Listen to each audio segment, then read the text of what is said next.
할렐루야. 여러분들 오늘 컬러가 멋있죠? 지금 영상 예배를 어떻게 하면 더 은혜스럽게 드릴까 고민하면서 지금 업그레이드를 하느라고 이렇게 LED 라이트도 설치하고 뒤에 또 백그라운드도 한 색깔을 바꾸고 원래 뒤에 이제 십자가 있었는데 제가 항상 동영상 보면서 부담이 되는 게 십자가 항상 제가 머리로 그걸 가리고 있어가지고 내 주제에 자꾸만 십자가를 가린다는 생각이 들었었는데 십자가를 일단은 여기서 가리지 않도록 하고 저 위에다가 바로 요 위에다가 달 계획을 지금 하고 있습니다. 지금 오다 했는데 금방 오지 않고 이게 한 4주가 이상 걸린다고 그래가지고 1월 중순 후반이나 돼서 올라갈 것 같으니까 그때까지는 저 세례단 위에 있는 조그만 십자가 2개 바라보면서 우리 함께 예배드리면 되겠습니다.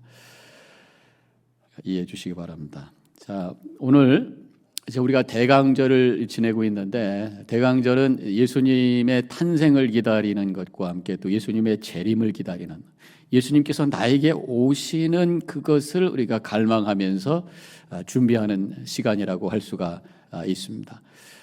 소망을 가지고 예수님께서 나의 삶에 오실 것을 소망하면서 기대하면서 또 준비하면서 기다리는 이 시간, 이게 대강절이라고 할 수가 있겠습니다. 우리가 소망이라고 하는 것은 그냥 막연히 기다리는 것이 아니라 그 소망을 이루기 위해서 내가 무엇인가를 하면서 기다리는 것이 바로 소망이에요.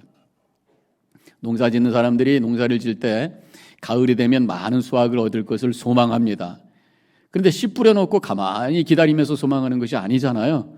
씨 뿌리고 그 다음에 김 매고 물 주고 거름 주고 여름 내내 땀 뻘뻘뻘뻘 흘리면서 그 소망이 이루어지는 것을 기대하면서 기다리는 게 진짜 기다리는 거란 말이에요. 우리 대강절, 적당히 기다리는 것이 아니라 주님을 향해서 내가 어떻게 하는 것이 주님을 맞을 준비가 될 것인가, 우리 자신을 살펴보면서 결단하면서 기다리는 시간이 되셔서 하나님께 영광 돌리시기를 주님의 이름으로 간절히 축원합니다. 자, 그러면 오늘 말씀 4절에 보면은 이렇게 쓰여져 있어요. 광야에서 외치는 자의 소리가 있어 이르되 너희는 주의 길을 예비하라. 그의 오실 길을 곧게 하라. 이 말씀이 나오는데 이거 지금 이사야서에서 예언됐던 말씀을 인용하면서 이 세례 요한을 지칭하고 있는 말씀입니다. 세례 요한이 와서 예수님께서 오시는 그 길을 준비하고 있다. 그런 말씀이죠. 그럼 우리가 지금 이 대강절에 우리도 예수님이 오실 그 길을 준비해야 되겠는데 그럼 어떻게 준비해야 될 것인가? 계속해서 오늘 본문의 5절에 이어서 이렇게 말씀합니다. 모든 골짜기가 메워지고 모든 산과 작은 산이 낮아지고 굽은 것이 곧아지고 험한 길이 평탄해질 것이요. 이렇게 말씀하고 있어요. 그래서 이 말씀을 통해서 우리가 주님을 기다리면서 우리가 어떻게 그 길을 준비해야 될 것인가 몇 가지 말씀을 함께 나누기 원합니다. 첫 번째로는 모든 골짜기를 메우면서 우리가 기다려야 되겠다. 이 골짜기라고 하는 게 뭐예요? 껌껌하고 음침한 곳입니다. 우리의 마음의 골짜기가 뭐겠습니까? 진퇴양난의 상황 속에서 마음이 우울해지고 절망 속에 그렇게 갇혀있는 그런 상태가 골짜기라고 할 수가 있겠습니다. 이 성경에 보면은 아골 골짜기가 나와요. 아골 골짜기는 여호수아 7장에 나오는 이야기인데 이스라엘 백성들이 이제 광야 생활을 마치고 가나안 땅에 들어가면서 이 땅을 정복하기 시작합니다. 그런 와중에 아이성이라고 하는 것을 공격하게 됐는데 하나님께서 이제 말씀을 주셨어요. 너희들이 아이성을 공격할 때 하나도 남김없이 다 진멸해야 된다. 그렇게 말씀하셨는데 아간이라는 사람이 하나님의 말씀에 순종하지 아니하고 그 전리품 중에 일부를 슬쩍 훔쳐버린 거예요. 나중에 발각이 되어서 죽임을 당하게 되는데 그가 죽은 곳이 바로 아골 골짜기라고 하는 것입니다. 이 아골이라고 하는 뜻은 고통, 근심이라고 하는 의미를 가진 단어예요. 그래서 이 아골 골짜기, 절망의 골짜기, 죽음과 같은 그러한 어두운 골짜기가 바로 아골 골짜기다. 이렇게 말할 수가 있습니다. 우리가 예수님의 탄생을 기다리면서 준비하는 자는 또 행여나 이런 아골 골짜기와 같은 절망의 상황 속에 있을지라도 그것을 소망으로 하나님의 은혜로 그것을 채워가는 그런 준비를 해야 된다. 그런 말씀을 오늘 우리에게 해 주시고 계십니다. 그런데 이 골짜기 어두운 곳입니다. 또 갇혀 있는 곳이에요. 그런데 그 안에는 새로운 반전이 있습니다. 가만히 그 골짜기를 보면은 그 안에 졸졸졸졸 흐르고 있는 샘물이 있단 말이죠. 근데 골짜기가 깊으면 깊을수록 그 물은 맑고 아름다운 물이라고 하는 것이. 그래서 우리의 인생이 골짜기와 같이 여러 가지 힘든 그렇고 어두운 상황 속에 있을 때에 우리가 깊게 들어가요. 영적으로 깊게 기도합니다. 깊게 주님을 향해 나갑니다. 그러면 오히려 그 안에서 더 맑은 생수, 생명의 은혜가 우리 가운데 흘러오는 체험을 할 수 있게 되는 줄로 믿으시길 바랍니다.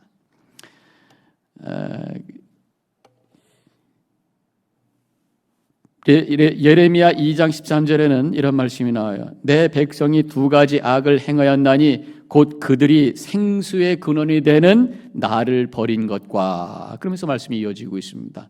이 생수의 근원, 바로 그분이 하나님이시라는 것입니다. 하나님을 버렸기 때문에 그들은 터진 웅덩이를 찾다가 다 메말른 헛된 인생을 살았다, 그런 말씀이죠. 우리가 이런 골짜기와 같은 아골골짜기와 같은 그러한 절망의 상황 속에 우리의 생수의 근원이 되시는 주님을 향해 깊이 기도하며 들어갈 때에 거기서 생수의 강이 흘러넘치는 그 은혜를 경험하면서 그 절망의 골짜기를 생명의 능력으로 채우는 역사가 일어나게 되는 줄로 믿습니다. 에스겔서 37장에 보면은 에스겔이 어떤 환상을 보는 이야기가 나옵니다. 에스겔이 골짜기로 갔어요. 근데 그 골짜기에는 마른 뼈들로 가득 차 있습니다. 아마 거기가 무덤이었던 것 같아요. 그때 하나님께서 에스겔을 통해서 말씀을 선포하라고 했는데 이 말씀을 선포합니다. 에스겔 37장 9절에서 생기야 사방에서부터 와서 이 죽음을 당한 자에게 붙어서 살아나게 하라. 말씀을, 하나님의 말씀을 대언하고 선포할 때에 이 말라 비뚤어진 나물이 척척척척 붙더니만 그 위에 힘줄이 생기고 핏줄이가 하고 살이 붙고 거기에 거적이 붙더니 사람이 되고 또 한 사람이 아니라 여러 사람은 군대가 되었더라, 그런 말씀이에요. 이렇게 다 말라 삐뚤어진 소망이 없는 골짜기에 하나님의 말씀이 선포되었을 때 그 안에 생명의 눈으로 가득 채웠다라는 말씀을 우리에게 해 주시고 계십니다. 즉 우리의 삶에 이런 골짜기와 같은 절망의 상황에 있을 때에 우리에게 주시는 하나님의 말씀을 붙들고 그 말씀 속에 들어갈 때에 그때의 생명의 능력으로 우리의 심령을 채우게 된다는 말씀이죠. 베드로전서 1장 23절에는 살아있고 항상 있는 하나님의 말씀이라고 그렇게 표현하고 있습니다. 살아있는 말씀. 우리 하나님은 살아계신 분이시기 때문에 그분의 말씀은 살아있는 말씀이에요. 우리가 말씀은 성경책을 통해서 우리가 읽게 되는데 그저 책에 있는 글이 아니라 살아서 역사하는, 내 마음을 움직이고 내 삶을 변화시키고 내 골짜기를 생명의 능력으로 채우는 능력이 그 말씀 속에 있다고 하는 것 믿으시고 그 말씀을 통해서 생명의 능력을 경험하시길 주님의 이름으로 간절히 축원합니다. 제가 한번 간증을 했던 적도 있습니다만 제가 언젠가 이렇게 걸으면서 말씀을 암송했던 적이 있어요. 근데 어떤 말씀을 암송할 때 그 말씀이 너무 은혜가 돼 계속해서 반복하고 중얼중얼하면서 암송할 때 제 마음에 성령의 감동이 생기면서 막 전율하게 되고 눈물이 흐르고 그러면서 내 주변에 온통 자연 만물이 하나님의 생명으로 가득 차 있는 것을 경험하면서 너무너무 행복한 그런 순간을 경험했던 적이 있었습니다. 그런 것처럼 우리의 삶의 여러 가지 고난과 어려움의 그 골짜기 속에 있을 때 하나님이 주신 말씀 쭉 읽다 보면 어느 말씀이 딱 나에게 와닿는 순간이 있어요. 근데 그 말씀을 가지고 또 읽고 또 묵상하고 또 암송할 때에 어느 순간에 그 말씀이 살아 역사하셔서 내 마음을 움직이면서 내 마음속에 생명의 능력으로 충만해지면서 모든 것을 이겨내며 일어서 나갈 수 있는 역사가 일어나게 되는 줄로 믿습니다. 시편 23편에 보면은 사망의 음침한 골짜기라는 표현이 나옵니다. 사망의 음침한 골짜기, 주님과 함께 걸어갈 때 주님의 안위를 경험한다고 하는 믿음의 고백을 하고 있고, 시편 84편 6절에는 눈물의 골짜기라는 말씀이 나와요. 그곳에 많은 샘이 있는 곳이 될 것이다. 이렇게 우리의 삶이, 행여나 우리 성도님들의 삶에 지금 현재 우리의 삶이 아골 골짜기 같고 에스겔 골짜기 같고 음침한 골짜기 같고 슬픔의 눈물의 골짜기 같을지라도 생명의 근원이 되시는 하나님을 바라보며 깊은 기도와 주시는 말씀을 붙들고 나아갈 때에 그 골짜기가 생명과 소망으로 채워지는 역사가 일어나게 되는 줄로 믿으시기를 축원합니다. 두 번째로 우리가 준비해야 될 것은 이제는 높은 산을 낮게 만들어야 돼요. 5절에 보면은 모든 산과 작은 산이 낮아지도록 하라, 그런 말씀이 나옵니다. 하나님을 향해 나가는데 어떤 산과 같이 방해하는 것이 있다고 하는 것이, 그게 뭘까? 그게 뭘까? 잠언서 21장 4절에 이런 말씀이 나와요. 눈이 높은 것과 마음이 교만한 것과 악인이 형통한 것은 다 죄니라, 이렇게 말씀하고 있어요. 눈이 높은 것, 이것이 교만이라고 말씀하고, 자꾸만 높은 것 쳐다보고 높은 것만 추구하고 내가 높아지려고 하고 내 중심 되려고 하고, 이런 마음, 이것이 바로 교만이라고 하니 그것이 다 죄다 말씀하고 있습니다. 우리 하나님께서 가장 싫어하는 죄가 바로 교만이에요. 하나님은 교만한 자를 물리치신다, 야고보서에서 말씀하고 있습니다. 모든 죄의 근원이 되는 것이 교만이. 에덴 동산에서 아담과 하와가 지었던 죄가 바로 교만이에요. 하나님같이 되려고 하는 그 마음, 그 때문에 불순종하게 되고, 그래서 죄가 들어와서 그 죄가 유전으로 흘러 지금 우리까지 모든 인류가 의인은 없나니 하나도 없는 그 죄 가운데 빠져, 이런 상황이 우리의 상황이라고 하는 것입니다. 그래서 이 잠언서 6장에 보면은 하나님께서 미워하는 죄 17가지가 쭉 나열이 되는데, 제일 처음에 시작하는 것이 바로 교만의 눈과, 이렇게 시작이 되고, 교만이 시작이 되고, 그 다음에 16가지의 죄가 이어져 가는 거 보면은 이 교만이라고 하는 것이 근원적인 죄다. 에덴 동산에서 시작된 죄, 이것이 바로 교만이라고 하는 것입니다. 우리가 교만에 대해서 너무 많이 들었어요. 성경에도 보면은 교만이 들어가는 구절이 100구절이 넘어요. 그런데 문제는 그 교만이 내 안에 있다고 하는 것을 인정하지 못하는 게 문제라고 하는 것입니다. 그래서 제가 몇 번 말씀을 드렸습니다만, 교만의 증상을 한번 내 안에 찾아봐야 된다는 것이. 근데 성경에 보니까 그 교만의 증상에 대해서 여러 가지가 나오는데, 그 중에 하나가 하나님을 잊어버리는 것, 하나님의 은혜를 잊어버리는 것, 이것이 바로 교만의 증상이라는 것입니다. 신명기 8장 14절에 내 마음이 교만하여 내 하나님 여호와를 잊어버릴까 염려하노라. 네가 교만해서 하나님 잊어버릴까? 사실은 이스라엘 백성들이 교만해서 하나님을 잊어버리고 은혜를 잊어버리고 불평불만해서 살아왔던 그 여정이 40년 광야 생활이었죠. 하나님께서 엄청난 은혜를 주셨잖아요. 종살이하던 그들을 바로로부터 풀어주시고 해방시켜 주시고 자유케 하시고 새로운 땅을 향해 걸어가게 하셨는데, 그걸 다 잊어버리니까 그저 흘러나오는 게 원망, 불평, 불만, 이것이 그들의 여정이었던 것을 보게 됩니다. 그렇게 돼서 결국은 그들은 가나안 땅에 들어가지 못하고 광야에서 사라진 인생이 되었던 것을 보게 돼요. 우리가 하나님의 은혜를 잊어버리면 불평, 불만하게 되면서 우리 안에 주님께서 세우시기 원하시는 에덴 동산과 하나님 나라를 세우지 못하고 그 인생이 사라질 수가 있다고 하는 것을 우리가 생각해 봐야 된다고 하는 것입니다. 그 교만을 우리가 무너뜨려야 돼. 교만한 산을 우리가 무너뜨려야 돼. 어떻게 하면 될까? 여러 가지 방법이 있겠습니다만, 제가 생각한 것은 역시 예배를 통해서 교만의 산은 무너질 수 있다. 예배라는 게 뭐예요? 하나님 앞에 내가 철저하게 엎드려지는 것입니다. 하나님의 은혜 없이는 내가 살 수 없다고 하는 믿음의 고백 속에서 하나님만을 높이면서 철저하게 납작 엎드려질 때에 내 안에 있었던 교만의 산은 낮아지고 무너지고 주님을 향한 길이 활짝 열리는 역사가 일어나게 되는 줄로 믿습니다. 오늘 이 예배를 통해서 그런 역사가 일어나시기를 주님의 이름으로 간절히 축원합니다. 또 이 교만의 증상 중에 하나는 성경에서 보니까 폭력이더라고요. 시편 119편 69편에서 이렇게 말씀이 써 있습니다. 교만한 자들이 거짓을 지어 나를 치려 하였사오나, 교만한 자들이 거짓말하고 나를 와서 치려고 했다. 이 폭력적이다, 그런 말씀이죠. 이 교만은 내중심적이고, 그러다 보니까 다른 사람을 우습게 생각하고 무시하고, 그러다 보니까 거친 말이 나가고 언어 폭력이 생기고, 그러다 보니까 서로 갈등하게 되고 싸움이 되고, 이게 교만의 증상이라고 하는 것입니다. 반대로 진정한 믿음, 겸손의 믿음은 온유함을 갖게 되어 있어요. 거친 마음이 아니라 부드러운 마음을 갖게 되었다고 하는 것입니다. 우리가 하나님 없는 삶은 우리가 주먹을 쥡니다. 내 주먹을 믿겠다. 열심히 주먹 쥐고 열심히 내가 내 힘으로 내 능력으로 이것을 갖고 저것도 갖고 싶고 그냥 주먹 쥐는 것이 인생이. 그러나 우리가 하나님을 믿고 그 앞에 엎드려질 때 손을 펴니다. 믿음은 손을 펴는 거예요. 손을 펴고 주님께서 주시는 것 내가 받겠습니다. 모든 것이 주님께서 주시는 것인 줄로 믿습니다. 감사합니다. 손을 펴니다. 하나님 내 손을 잡아주시고 이끄시는 대로 내가 살겠습니다. 이것이 바로 믿음이고 이것이 바로 겸손이고 그때 온유함이 나오게 되고 그때 주변에 있는 사람들과 함께 더불어 행복한 삶을 살게 된다고 하는 것이죠. 우리 예수님은 겸손하신 분이시고 온유하신 분이셨어요.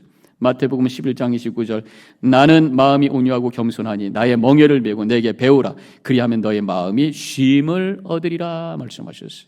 예수 잘 믿는 사람은요 그 마음이 온유해야 될 줄로 믿습니다. 십자가에 달리신 주님을 바라보며 우리 예수님의 겸손과 온유를 가슴에 담고 교만의 삶을 무너뜨리고 활짝 열린 길을 향해 나아가는 우리 성도님들이 되시기를 축원합니다.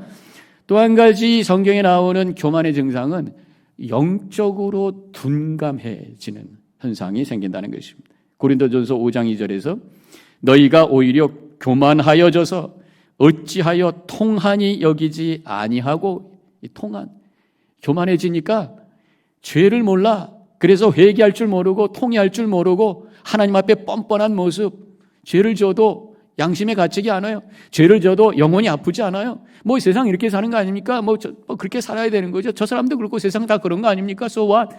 이런 무딘 마음 이게 바로 교만의 증상이라고 성경에서 말씀하고 있습니다.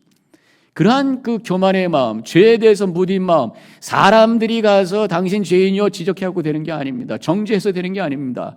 성령의 감동이 있을 때에 회개의 역사가 일어나게 되는 줄로 믿습니다. 바로 성경에서 성령은 책망하시는 영이라고 말씀하고 있어요. 요한복음 16장 8절에 그가 와서 죄에 대해서 의에 대하여 심판에 대하여 세상을 책망하시리라. 그래서 성령 충만할 때에 내 안에 있는 죄가 잊어버렸던 죄를 구석구석에 있었던까지도 발견되고 주님 앞에 고백하고 통회하며 눈물로 회개하는 역사가 일어나게 되는 줄로 믿습니다. 이번 대강절 예수님을 기다리며 성령 충만하시기를 축원합니다. 그래서 주님 앞에 통회하면서 정결한 영혼으로 주님을 향해 나아가는 교만이 무너지는 역사가 일어나시기를 바랍니다. 제가 어떤 목사님의 간증을 들었는데 그 목사님은 일본에서 목회하시는 분인 것 같아요. 그분이 은혜를 많이 받아서 성령 충만하게 됐습니다. 그러면서 회개의 역사가 일어나게 되는데 잊어버렸던 것 막 기억나는 거예요. 막 10년 전, 20년, 30년 아주 어렸을 때에 어느 극장, 서울에 있는 어느 극장에 돈 안 내고 개구멍으로 들어가서 영화 보고 나왔던 것이 기억이 나면서 너무 마음이 아픈 거예요. 하나님 이거 어떡합니까?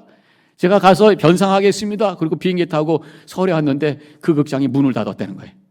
하나님 감사합니다. 안 내도 되겠죠? 이게 아니라 그 목사님은 그걸 수십 년 동안에 이자에 이자를 붙여가지고 계산을 해가지고 나름대로 계산을 해가지고 그것을 선교문금으로 바치게 되었다. 이런 신앙 간증을 제가 들었던 적이 있어요. 하나님의 영이 임하시면 내 안에 죄를 발견하게 되고 통회하게 되고 교만의 산이 무너지면 주님을 향한 길이 활짝 열리게 되는 줄로 믿습니다.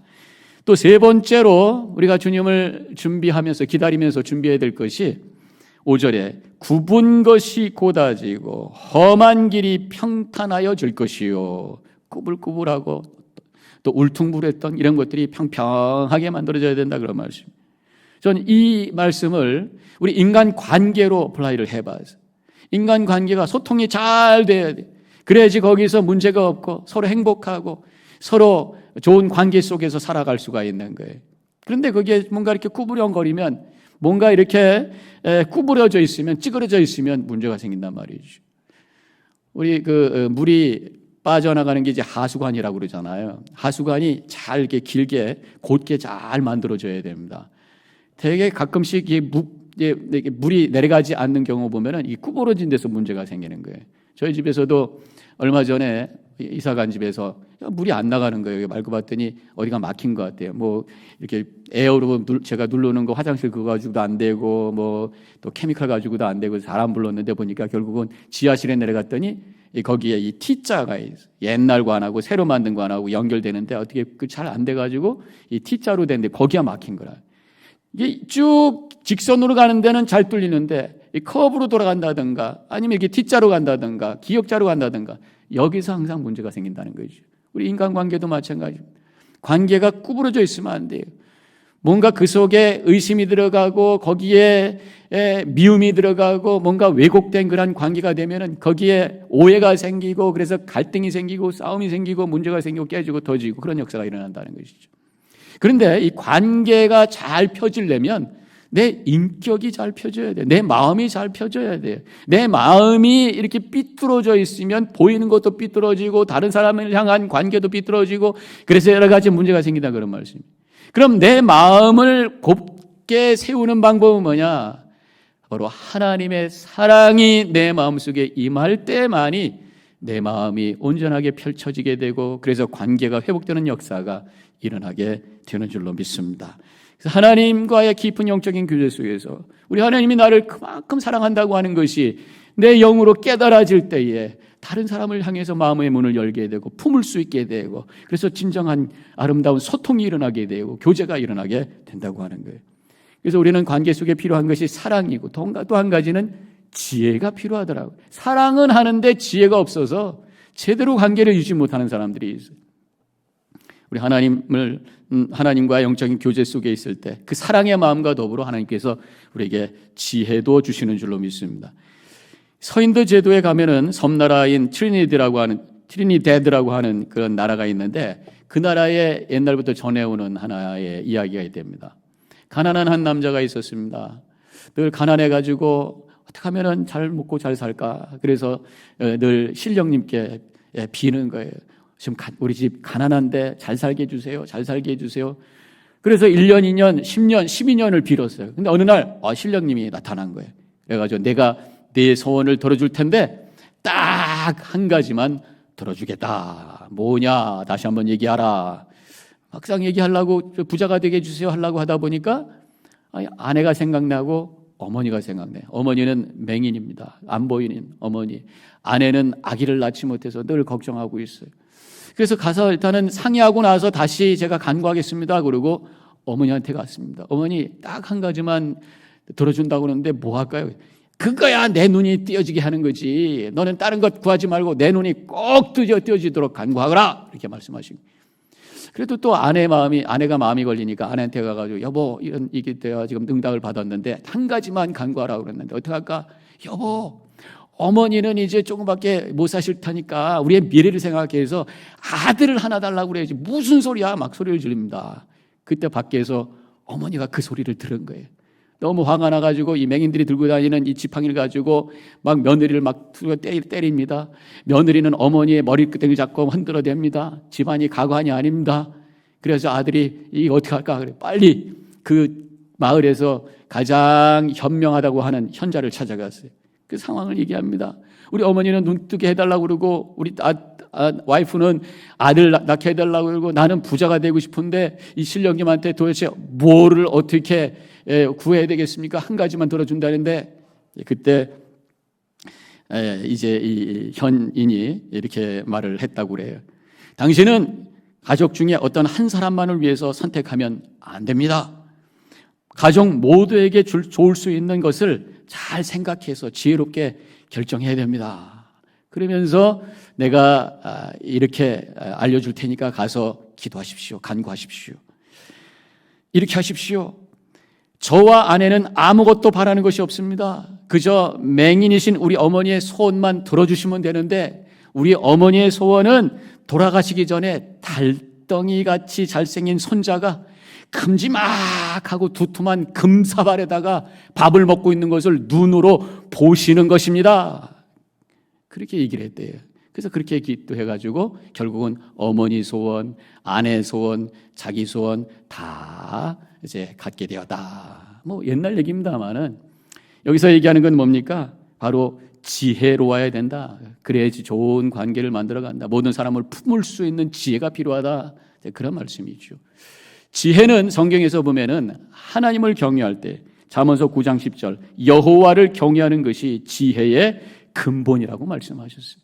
하나님을 잘 믿고 그 하나님과 마음 영적으로 연결되는 것, 우주를 품고 계시고 이 세상의 심연보다도 더 깊은 마음을 갖고 계신 하나님과 연결돼서 그 마음이 우리 안에 들어올 때에 사랑의 마음과 더불어 지혜의 마음을 가지고 잘 결정하고 잘 말하고 잘 판단함으로 말미암아 좋은 관계를 만들어서 하나님을 향한 길이 열려지는 역사가 우리 가운데 일어나게 된다고 하는 말씀입니다. 이 대강절 우리가 예수님을 기다리고 있습니다. 이 기다리고 있는 이때에 행여나 우리 마음속에 어두운 그러한 골짜기가 있다면 주님께서 주시는 생수로 가득 채우시고, 교만한 산이 있다면 예배를 통해서 겸손함으로 그 산을 깎아내시고, 행여나 우리가 굽어져 있는 인간관계가 있다면 주님의 사랑으로, 주님의 마음으로 그것을 곧게 펴서 우리 삶 속에 평강을 이루어가는, 평안 가운데 걸어가는, 평화를 만들어가는 삶을 통해서 주님께는 영광 돌리고 우리에게는 기쁨이 되는 이 대강절, 성탄절을 맞이하시는 우리 모든 성도님들이 되어주시기를 주님의 이름으로 간절히 축원합니다. 기도하십시다. 오늘 우리 자신을 되돌아보시기 바랍니다. 행여나 내 삶의 상태가 골짜기에 머무르고 있는지, 아니면 교만의 산꼭대기에 내가 올라가 있는지, 아니면 관계가 삐뚤어져서 갈등 가운데 있는지 점검해 보시고, 깊은 골짜기는 채우고 높은 산은 무너뜨리고 구부러진 길은 펼치고, 그래서 평안한 삶으로, 평안 가운데 거함으로 주님을 맞이할 수 있는 준비하는 저희들 되기를 원합니다.